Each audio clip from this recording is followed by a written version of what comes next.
the key to your Australian dream just got easier? Or maybe, more complicated?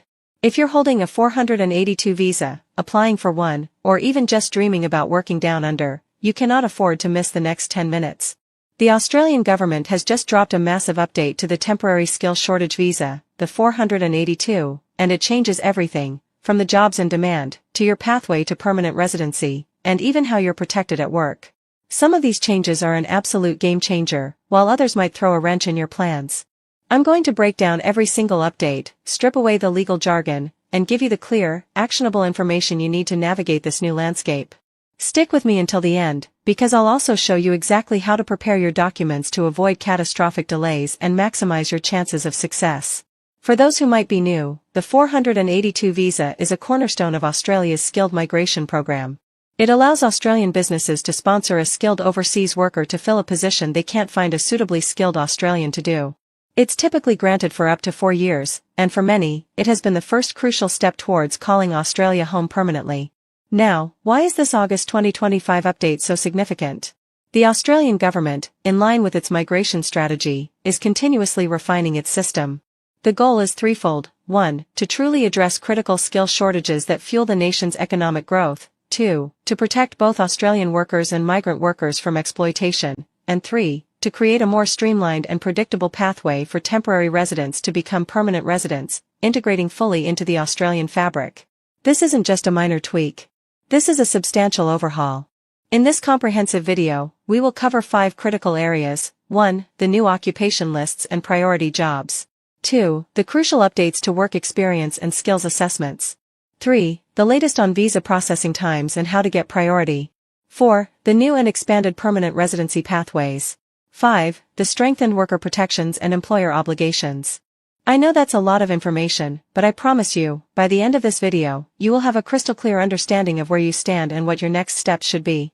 This information is based on official releases from the Department of Home Affairs. As always, I must include a disclaimer: I am an information provider, not a registered migration agent. This video is for educational purposes, and for personalized advice, you must consult a registered migration agent. Alright, let's jump into the first and perhaps most impactful change: the new occupation lists. The heart of the 482 visa has always been the occupation lists. Your job title must be on a specific list for you to even be eligible.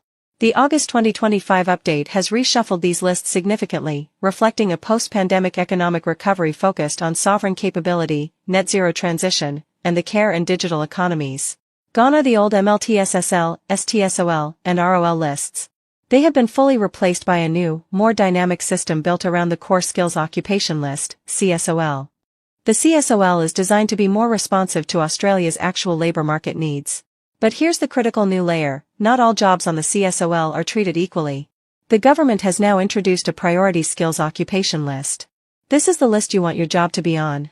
Applications for occupations on this priority list will be processed faster, often have more favourable conditions, and are explicitly targeted for streamlined pathways to permanent residency. So, what kind of jobs are on this coveted priority skills occupation list? The focus is unmistakable. First, the health and medical sector. This remains an absolute top priority. We're talking about registered nurses, general practitioners, surgeons, and allied health professionals. Second, the technology and cybersecurity sector. Australia is in a fierce global race for tech talent. The priority list heavily features roles like software engineers, data scientists, and cybersecurity analysts. Third, the trades and construction sector. To build the houses and infrastructure Australia needs, skilled tradespeople like electricians, plumbers, and carpenters are in desperate demand. Fourth, the education sector. Particularly, secondary school teachers specializing in mathematics, science, and technology. Fifth, advanced manufacturing and engineering. Roles that support Australia's goal of becoming a more self-reliant manufacturing nation. It is absolutely vital that you check the official Department of Home Affairs website for the most current version of both lists. Your first step is to confirm that your occupation is listed and to understand which list it's on. This single factor will dictate the entire rhythm of your application. But being on the list is just the first hurdle. The rules around proving you have the skills for that job have also changed. This brings us to our second major update. Let's start with work experience. The blanket requirement has historically been at least 2 years of relevant work experience. While that remains a baseline for many occupations, there is a powerful new trend, a push towards 3 or more years of experience for a growing number of professions, particularly those on the standard core skills list. Why this shift? The government and Australian businesses are seeking candidates who can hit the ground running. A candidate with 5 years of experience is now often viewed as significantly lower risk than a candidate with just 2. Now, how do you prove this experience? The documentation standards have been tightened. You must provide a detailed, comprehensive employment letter on company letterhead that includes your exact dates of employment, a detailed description of your duties that mirrors the ANZSCO description, your salary, and the contact details of the signatory. Additionally, be prepared to provide payslips, tax documents, and superannuation statements to create an irrefutable paper trail. This leads us to the second part, skill assessments. A skills assessment is an official verification that your skills meet the Australian standard for your occupation. The big update here is the expansion of mandatory skills assessments to a wider range of countries and occupations. Even if you are from a country that previously had exemptions, if your occupation is in a sector like trades, healthcare, or engineering, you should expect to undergo one. The process can be lengthy and expensive, involving submitting academic transcripts, syllabi, and proof of experience. However, there's a significant piece of good news. If you are in a priority occupation, there are often streamlined or fast-tracked skill assessment pathways available. Some authorities have dedicated processing channels for critically needed workers. My absolute top advice in this section is, do not wait. The skills assessment is one of the biggest potential bottlenecks. Start researching your designated assessing authority the moment you decide to pursue the 482 visa. Gather your academic documents and begin the process early. Being proactive here can shave months off your overall timeline.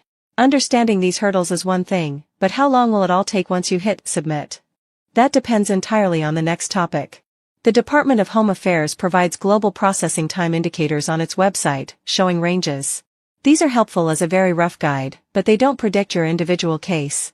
The August 2025 system uses a triage-based processing model.